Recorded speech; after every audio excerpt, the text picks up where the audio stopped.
Good evening to you all, and thank you for joining us here this Thursday night. Now, here's a sneak peek of our edition tonight. Political analysts say that Rwanda's approval of the draft law ratifying peace agreement with the Democratic Republic of Congo represents a concrete step toward its implementation and reflects the country's commitment to finding a lasting solution to the security crisis in the region. The Rwanda Revenue Authority has entered into a partnership with AMBI Tech Limited to provide additional incentives to end consumers who request EBM invoices on top of the 10% reward they receive on the VAT indicated on the EBM invoice they request. On the international scale, at least 61 people have been killed and several more are missing in a huge fire at a hypermarket in Quds City in eastern Iraq.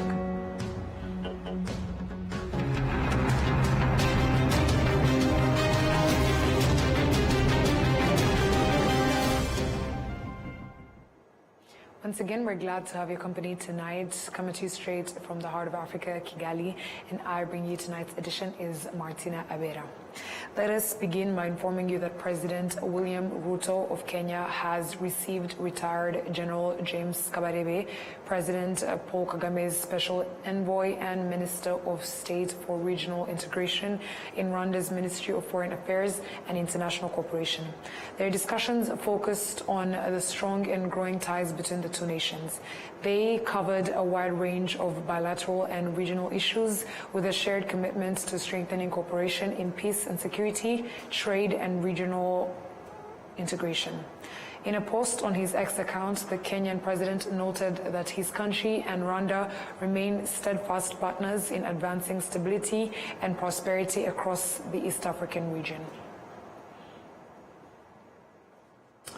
The Rwanda Defense Force Chief of Defense Staff General M.K. Mubarak, accompanied by CPG Rumanzi, representing the Inspector General of Police, are attending the 34th Policy Organs meeting of the Eastern Africa Standby Force held in Mogadishu, Somalia, that will continue until Saturday. The meeting has brought together chiefs of defense staff and security representatives from the EASF member states. The meeting is deliberating on key policy and strategic issues aimed at enhancing peace and security in the region. 9 member states out of 10 are being represented, those being Burundi, Comoros, Djibouti, Ethiopia, Kenya, Rwanda, Somalia, Sudan, and Uganda. Seychelles is absent. Now, political analysts say that Rwanda's approval of the draft law ratifying peace agreement with the Democratic Republic of Congo represents a concrete step toward its implementation and reflects the country's commitment to finding a lasting solution to the security crisis in the region. We have more coming from Adam Squizera. A cabinet meeting held on Wednesday, chaired by President Paul Kagame, approved the draft law ratifying the peace agreement between the Democratic Republic of Congo and the Republic of Rwanda, which was signed in Washington, D.C. on June 27, 2025. The agreement primarily focuses on joint efforts to promote peace and security in the region. Political analyst Kasumina Jean-Baptiste noted that this approval is a clear sign that Rwanda is ready to implement the agreement. Rwanda is committed to implement the agreement that it has signed in Washington, the agreement that involved Rwanda and the DRC. This is actually the message that Rwanda is giving to the world, that whatever we committed, we are ready to implement. This is why they have initiated the ratification process, so that this agreement be part of the national law. This statement added that Rwanda remains committed to the implementation of this agreement and looks forward to the conclusion of Doha talks between the DRC and the AFC M23 rebels facilitated by Qatar with the support of the African Union AU. Analysts point to these discussions as the foundation of the peace agreement's execution, highlighting the willingness of both parties to engage in dialogue as the right path towards resolving the long-standing regional conflict. Well, all depends on the political will. they can do it if they wish so, because it's easy. They have signed the agreement in Washington. The agreement is at their disposal. Now what remains is the domestication of this agreement, which was signed in Washington. And the process is the same. Actually, they start by initiating a law. President Paul Kagame in a recent press conference expressed optimism about the peace talks, noting that success of the process will depend significantly on the conduct and sincerity of the mediators and participants. So for me, I think there is a chance that we may get somewhere with that.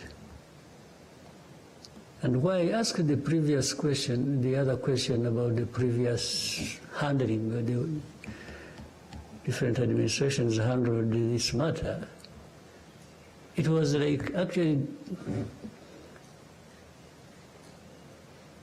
there was less caring for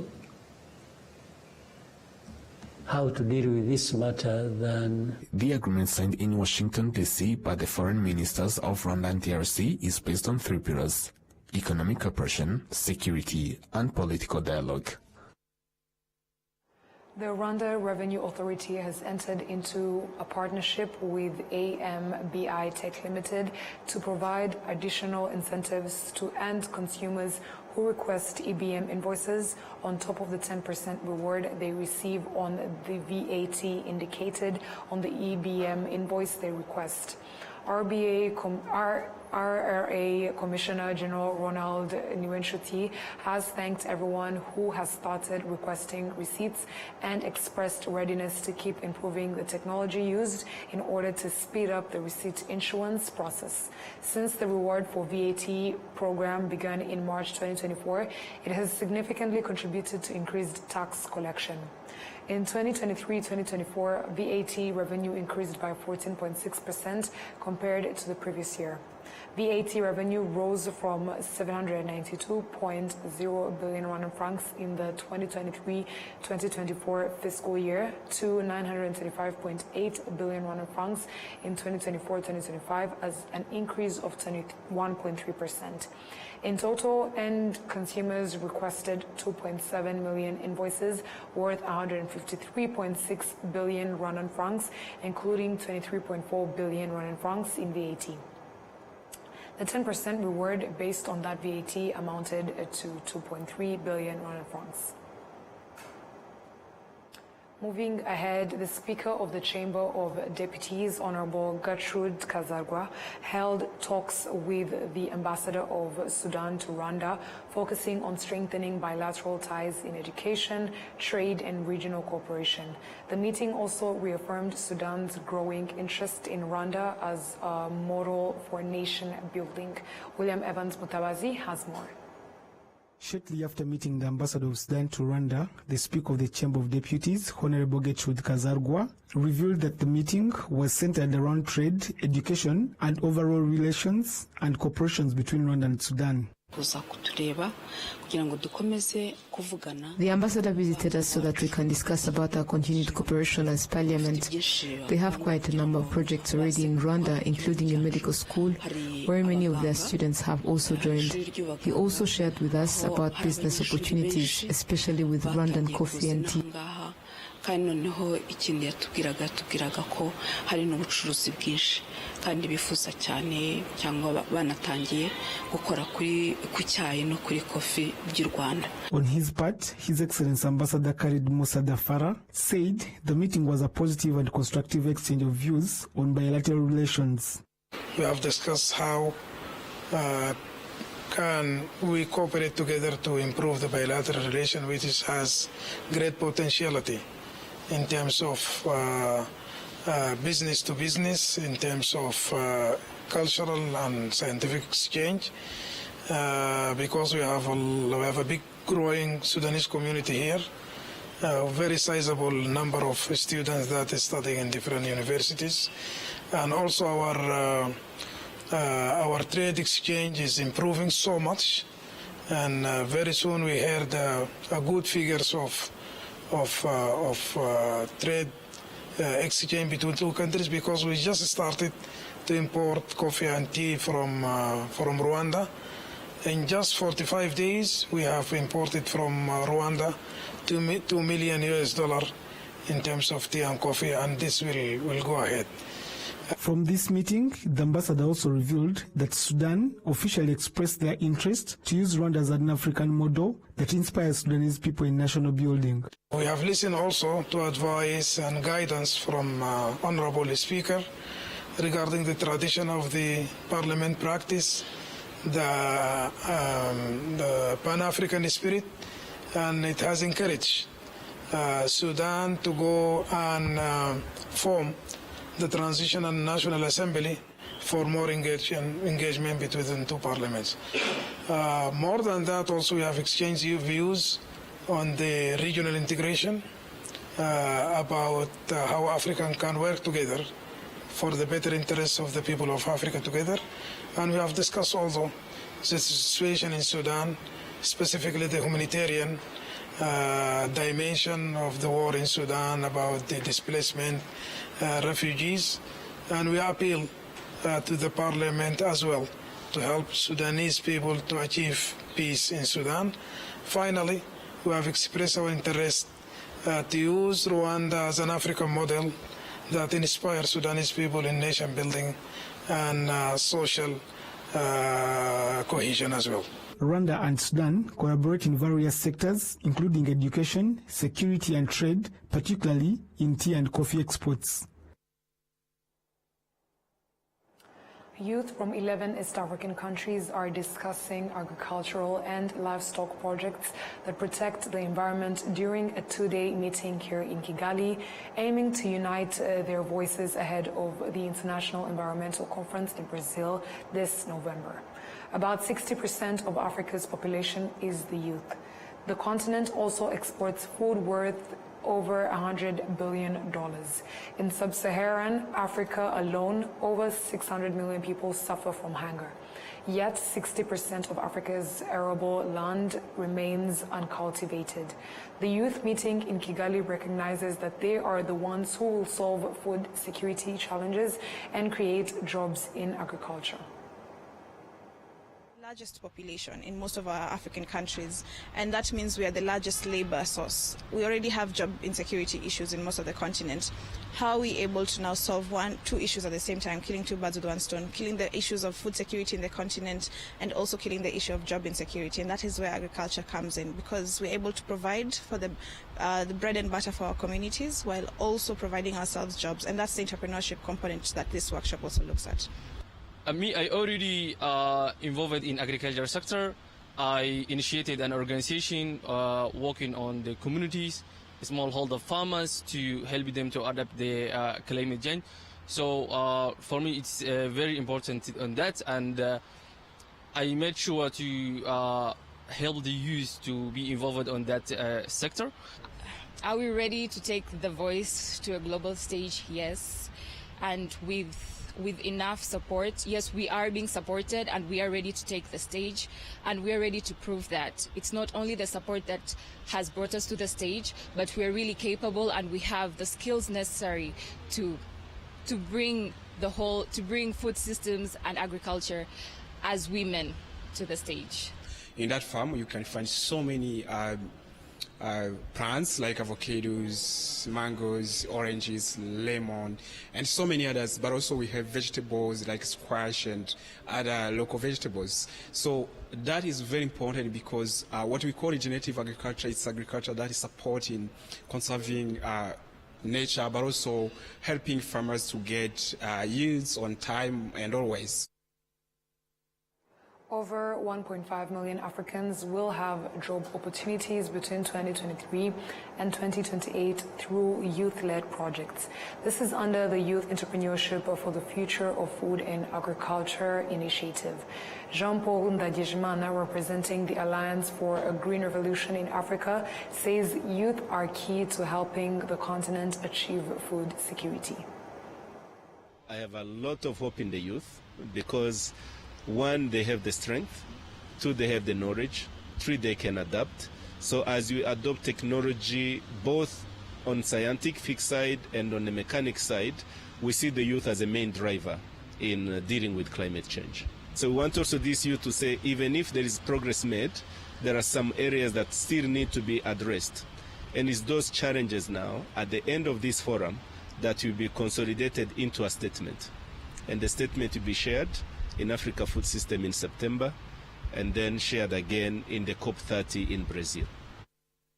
Rwanda recently launched a program to promote climate-smart agriculture that protects the environment and adapts to climate change, the Rwanda Climate-Smart Agriculture Investment Plan. It will consolidate 83,250 hectares of farmland, unite 170,200 farmers, and link 375 businesses with financial institutions over a period of 3 years. Prime Minister Dr. Edouard Ngirente states that while 83% of food needs are met in the country, efforts are underway to cover the remaining 17%. This November, the youth are preparing to attend the 30th International Climate Conference in Brazil, where they will present their proposals to help the continent achieve food security through environmentally friendly and climate-resilient agriculture. Moving ahead, women trained in mobile money technology say it has helped them better manage their finances and ensure secure transactions. The National Bank of Rwanda is urging families to continue adopting digital financial services so that no one is left behind. In Goma district, 16,386 women were trained in mobile money technology for making payments and transferring funds, with over 4,700 joining Momo services and others reactivating dormant bank accounts. The governor of Central Bank, Soraya Hakuzirayemye, has emphasized that training in digital financial services will continue, urging families to keep embracing technology as it drives national progress. The National Bank of Rwanda wanted to start this project or initiate it is that in the 2020 FinScope survey, we had realized that 45% of women indicated that they didn't know what mobile money is or how to get access to it, which was a surprise to us because we know mobile money services are widely available in the country. We have agents, the mobile money companies have agents all across districts, sectors, villages, and so we decided to start training women in rural areas on the use of mobile money services, its benefits, but also making sure that we help them on board to those services. The second part, and we are very happy because in Goma they have achieved not only the target of training 500 women, but have achieved 16,000 women. We have worked with the National Women Council representatives, but this is only a step because we want to make sure that no Rwandan is left behind in terms of using digital financial services, which is a first step in them building a better life for themselves. This 7-month campaign, launched in 4 districts across the country, has trained 36,563 women, with more than 10,000 actively participating. As the campaign concludes in Goma, beneficiaries have expressed satisfaction with the newfound financial inclusion. Now, Airtel Rwanda has launched a new system to detect and block fraudulent messages targeting its customers. When a person receives a suspicious message, the system automatically flags and blocks the sender's number if it is identified as a potential scam. This innovative approach uses artificial intelligence to help Airtel subscribers by detecting suspected fraud attempts. Once a message is flagged as suspicious, the system sends an alert to the customer, warning them of possible spam or fraud. The CEO of Airtel Rwanda, Emmanuel Hamez, explains the reasoning behind this new measure. What we have set in place is an anti-spam system with an alert system who will alert you, who will alert the customer that he has to be careful and he really need to pay attention to the request which has been done, because it's potentially a spam, but we cannot detect if it is genuine or not. So this has been implemented since 2 weeks now. It's working. It was requested by the investigation bureau, by the security, by the cybersecurity also, and I wanted to announce it officially to the media. Before I let the floor to Marc and Lamuel to elaborate more, I take advantage to make some small progress on Airtel network rollout. In the last year, I remind that all our sites are 4G. We put 200 new sites, and especially we have upgraded the capacity of the network in Kigali, and the national will come before end of this month, and really encourage customers to use our service. They will be amazed by the speed. You can easily reach 50 to 100 megabits per second, and we really have, I'm very comfortable to say we have the best network in Kigali now. But this is not the subject, but I make a small collateral advertisement, if you allow me. Marc, I let you use the floor to elaborate more technically what your system is doing, and to explain to NCSA, to RIB, and to the media how you fight the spam. Thank you. Airtel Rwanda is urging its customers to remain vigilant and avoid sharing confidential information, such as passwords or anything, with anyone. Medical experts in mental health are advising young people to use social media wisely to prevent severe depression. In this era of rapid global development, young people are increasingly using social media platforms such as Instagram, TikTok, YouTube, and many others. While the platforms continue to advance and help users increase productivity, some have negative effects, particularly mental health issues.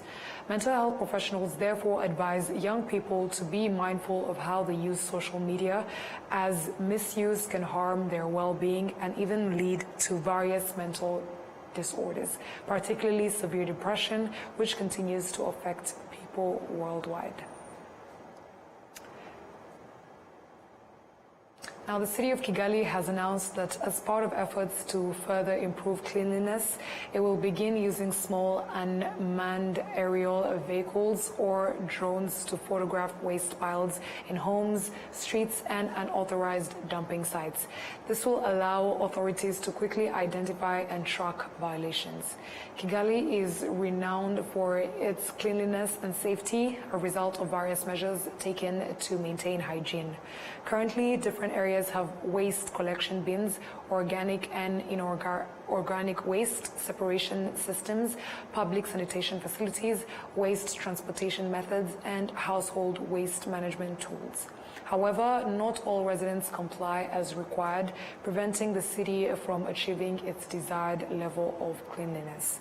To enhance sanitation efforts, the city of Kigali has considered leveraging technology, and the city's spokesperson, Emma Claudine Nirenganya, has explained that plans are underway to use drones that will capture images of waste and other sanitation-related issues, enabling faster monitoring by officials. She has emphasized that keeping Kigali clean is every resident's responsibility, as it is a shared duty. The drone-based sanitation monitoring system is expected to begin operations by the end of 2025. As the world continues to face various challenges affecting human well-being, the Ubumuntu Arts Festival once again brought together people from different countries, providing a platform to showcase resilience, hope, and the dreams of building a better future. Hope Azeda, the organizer of the festival, explained that they gathered participants from many countries to discuss issues affecting people while promoting lessons of peace, love, and unity among all. So Ubumuna Arts Festival is an annual festival. It really focuses on promotion of arts and humanities. So this is our 11th edition. It takes place every July. So this year around we have about 15 countries plus. But what's so special about this year's edition is that we did a lot of artistic collaborations. We had an artistic collaboration on music. On digital music. So we have a special section called the Digital World Music, and here we went to look for traditional indigenous instruments, and we encouraged artists to connect and talk about how to preserve these treasures that we have. The other thing, we really focused on cultural diplomacy, and we did a training for about 50 students from different parts here in the country, because Rwanda now is a very diverse country. So we had some participants from the Ministry of Foreign Affairs, and also we had some students from Africa Leadership University. So they did a training with different scholars and experts of cultural diplomacy. So we did also a conference, but we went to Bugesera. We did a community outreach program, which we call Memory Caravan. And then we start tomorrow. We start tomorrow. The festival really kicks off tomorrow, and we have amazing shows that will be taking place at Kigali Genocide Memorial, starting 6:30 p.m. every day up to 9:30, up to Sunday. This year's edition emphasized that although obstacles exist, people must find the strength to overcome them, uniting hearts through art and creating a tomorrow rooted in humanity and compassion, as was emphasized by Sandrine Umutoni, the Minister of State in the Ministry of Youth and Arts. Rwanda, just like the rest of the African continent and other places around the world, will never cease telling its own story in our most unapologetic and authentic creative voices. So before I conclude, allow me to leave you all participants with a few questions which I believe are responding to some of the questions I just heard here in the room. So the first question will be, how will you responsibly use digital tools to further expand your creativity? How will your work further preserve oral traditions in order for the future generations to explore the wealth of wisdom that lies in them? How will you, each one of you in your respective fields, dare to challenge the status quo in how the South effectively communicates with the North? And lastly, how will you continue to tap into our collective heritage to create a more peaceful future through art, culture, and diplomacy? So, esteemed participants, in Kinyarwanda we say, Umuco niwo murage wacu. Our culture is our legacy. So whether you become a curator, a festival organizer, heritage archivist, or cultural envoy, know this: the work you do matters, and Rwanda is counting on you.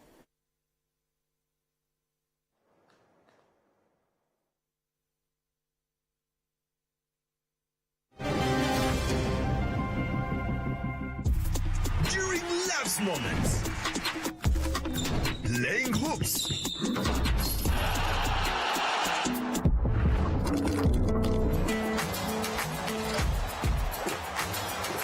giving away,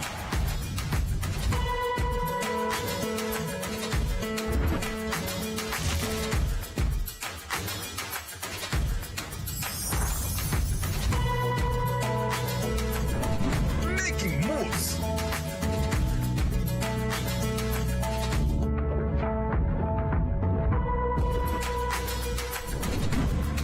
breakfast with family. Inyanje is always there. Whatever the occasion, whatever the moment, always ask for Inyanje. Nyiri muto arababwiraga data bati ntabwo wagira umukamo mwinshi utunze inka imwe, ariko nigeze acika intege.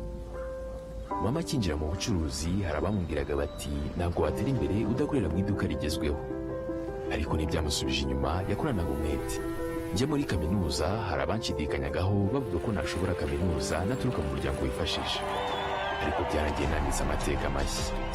Igihe cyo gutera ishema umuryango wanjye kigeze, bamwe bakomeje kumbwira bati ntabwo watera umuryango wawe ibyishimo n'ishema, ariko narabishoboye. Hari abakekaga ko nasigira umurage ukomeye abankomokaho, ariko ubu mfite uruganda rutunganya amata. banki ya Kigali yabaye umufatanyabikorwa wanjye mu rugendo rwose inzozi zanjye zibimamo bigereho.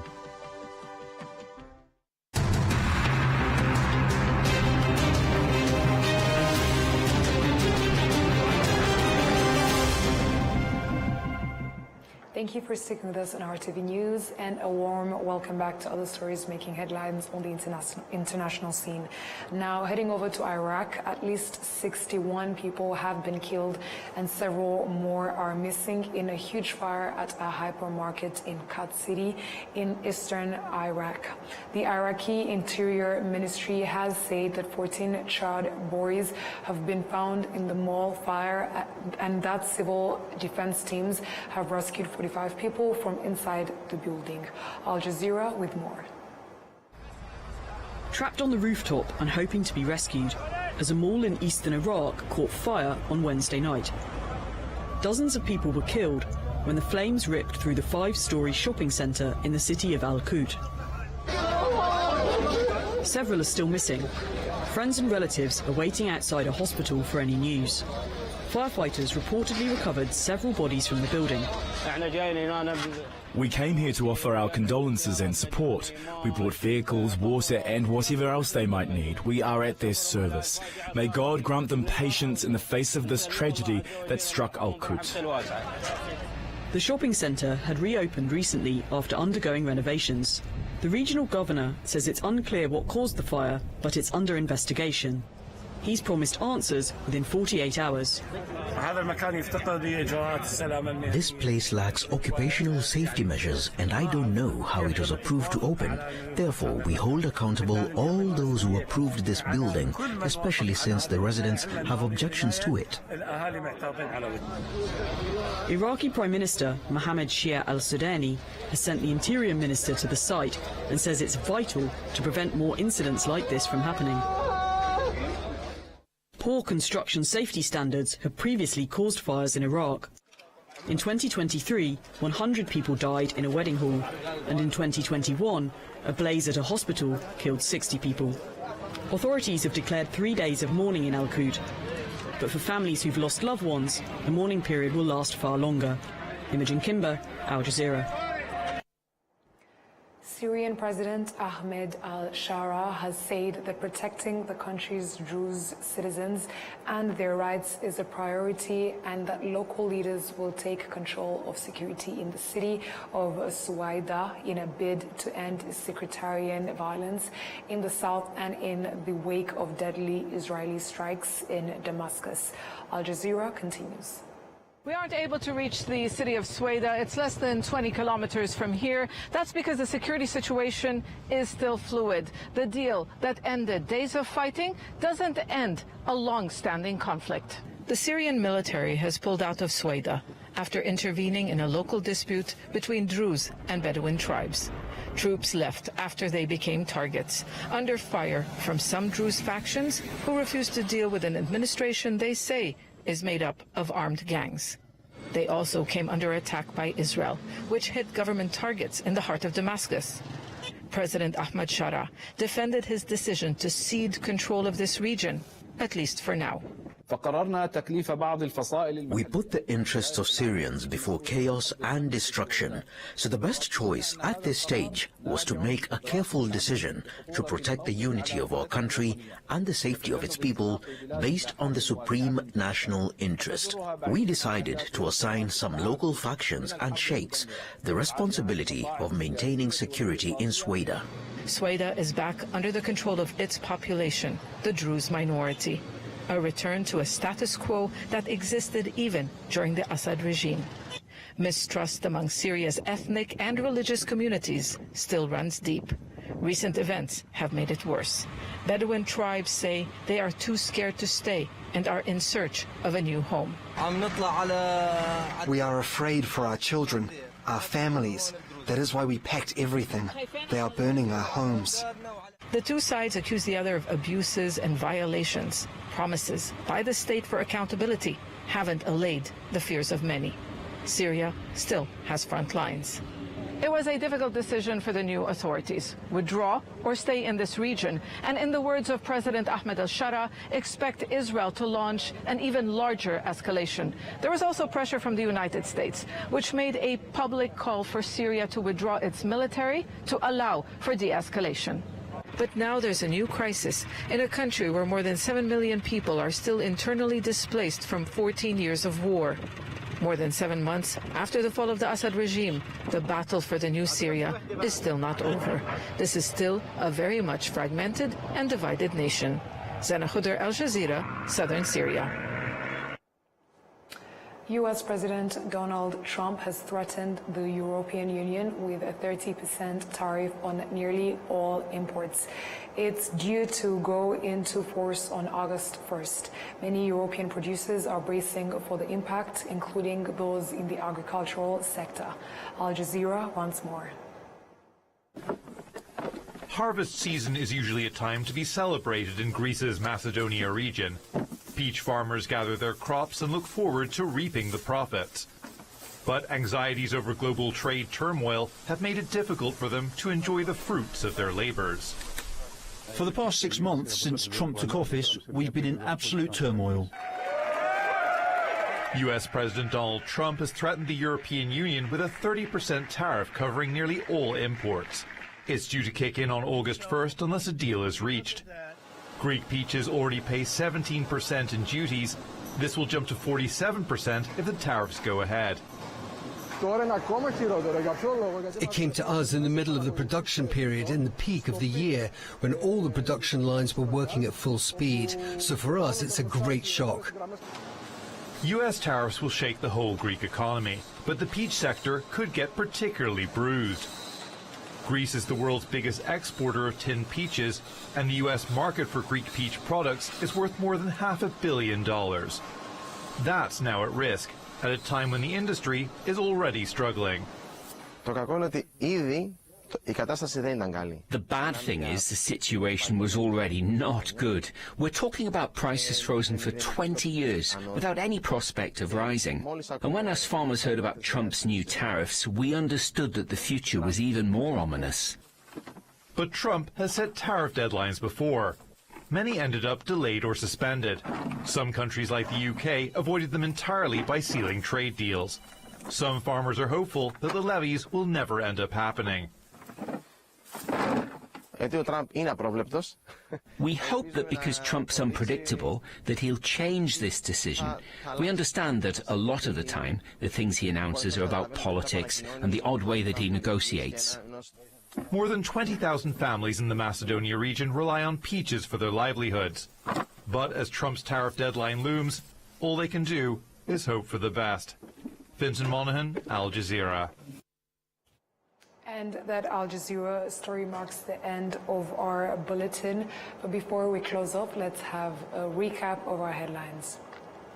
Political analysts say that Rwanda's approval of the draft law ratifying peace agreement with the Democratic Republic of Congo represents a concrete step towards its implementation. The Rwanda Revenue Authority has entered into a partnership with AMBI Tech Limited to provide additional incentives to end consumers who request EBM invoices on top of the 10% reward they receive on the VAT. On the international scale, at least 61 people have been killed and several more are missing in a huge fire at a hypermarket in Kut City in eastern Iraq.